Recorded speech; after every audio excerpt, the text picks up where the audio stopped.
आप सभी का बहुत बहुत स्वागत है। मैं यूज़र एक्सपीरियंस जर्नी के बारे में पिछले टॉपिक पे बात किया था कि एक यूज़र एक्सपीरियंस का जो स्किल है वो कितना ज़रूरी है एक अच्छा कंटेंट बनाने के लिए और एक अच्छा कोई भी कवर पेज या टाइटल पेज बनाने के लिए। आज हम बात करेंगे कुछ फ़ॉन्ट के बारे में। जैसे कि फ़ॉन्ट में भी कई सारे टाइप होते हैं, कौन से फ़ॉन्ट का कब इस्तेमाल हम करते हैं और कौन सा फ़ॉन्ट क्या है उसके बारे में समझते हैं। देखिए, जैसा कि हम कोई कंटेंट अगर हम बनाते हैं तो उसमें सबसे पहले हम उस कंटेंट का जो मेन आइडिया होता है, मेन हेडिंग होती है, वो हम डिफ़ाइन करते हैं।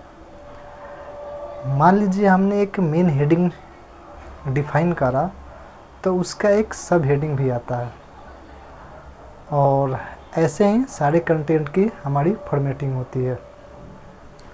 अब इसमें क्या है कि एक डिस्प्ले फ़ॉन्ट आता है। डिस्प्ले फ़ॉन्ट बोल्ड होता है और ये ज़्यादातर मेन हेडिंग में हम इस्तेमाल करते हैं। तो डिस्प्ले फ़ॉन्ट का यूज हम मेन हेडिंग के लिए करते हैं और जो हमारा सब हेडिंग है उसका फ़ॉन्ट थोड़ा नॉर्मल होता है। उसकी फैमिली की बात करें तो हम नॉर्मल फ़ॉन्ट सब हेडिंग में लेकर के आते हैं। इसमें क्या है कि हम मेन हेडिंग और सब हेडिंग चूँकि एक फैमिली है और हमें इसको थोड़ा साथ में लेकर के चलना होता है कंटेंट के। अब इसके आगे जो फ़ॉन्ट है, जैसे हम सेरिफ फ़ॉन्ट की बात करते हैं। सेरिफ फ़ॉन्ट में क्या है कि सेरिफ फ़ॉन्ट थोड़ा शार्प होता है, तो शार्प इसका आइडेंटिफिकेशन अगर आप करिएगा तो इसका जो कॉर्नर पॉइंट होता है वो थोड़ा कर्व होता है।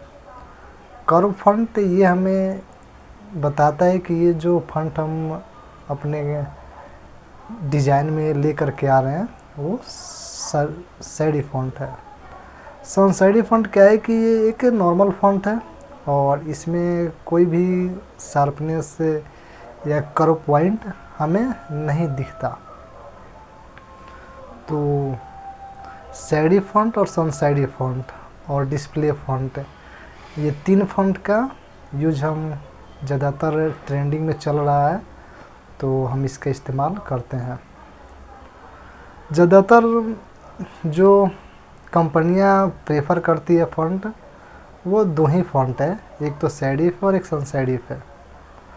और एक डिस्प्ले फ़ॉन्ट है जो एडवर्टाइजमेंट में ज़्यादा कंपनियां प्रेफर करती है कि अपने जो कमर्शियल एडवर्टाइजमेंट अगर कोई कंपनी किसी भी एजेंसी से बनवाती है एडवर्टाइजमेंट, तो उसमें ज़्यादातर जो उसका मेन आइडिया होता है डिज़ाइन का, तो ज़्यादातर प्रेफर करते हैं डिस्प्ले फ़ॉन्ट।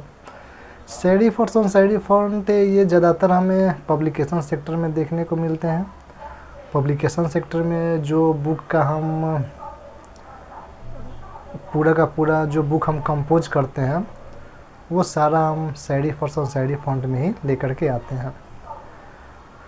चूँकि सजेशन यही होता है कि जब हम फ़ॉन्ट की इस्तेमाल कर रहे हैं तो हम ये ध्यान रखें कि उस फ़ॉन्ट की फैमिली होनी चाहिए, ताकि हमें उस फ़ॉन्ट के का हमने सब हेडिंग डिफ़ाइन करा है और उसमें आइटैलिक, बोल्ड फ़ॉन्ट और भी कई सारे थिन फ़ॉन्ट होते हैं जो उस फ़ॉन्ट फैमिली के अंदर आता है। तो आप ज़्यादा से ज़्यादा फैमिली फ़ॉन्ट ही यूज करें। अब इसमें क्या है कि फ़ॉन्ट के टाइप जो होते हैं, इसमें आपको ये डिफ़ाइन करना होता है, फाइंड करना होता है कि आप जो फ़ॉन्ट लेकर के आ रहे हैं वो फ़ॉन्ट क्या लेटेस्ट में इस समय अभी ट्रेंडिंग में है। तो सबसे पहले अपडेट रहना है किसी भी ग्राफिक्स से, और कोई जो ट्रेंड चल रही है फ़ॉन्ट की, उस फ़ॉन्ट से हमें कनेक्टेड होना पड़ता है। Awareness of the graphics about the font family which is very essential part. Do you know? It's better thing. Otherwise you do not update each and every day. Obviously you never to determine it for the better graphic. So this is the essential part. First of all you choose and find there.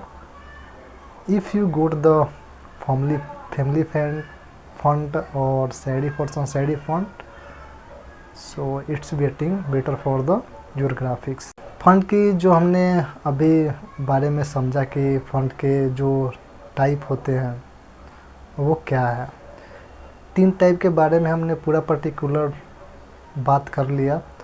चौथा जो font होता है वो script font होता है। Script font भी ज़्यादातर हम बच्चों के बुक्स वगैरह जब हम बनाते हैं, बुक्स की जो हम कंपोजिंग करते हैं, तो उसमें हम स्क्रिप्ट फॉन्ट का यूज करते हैं।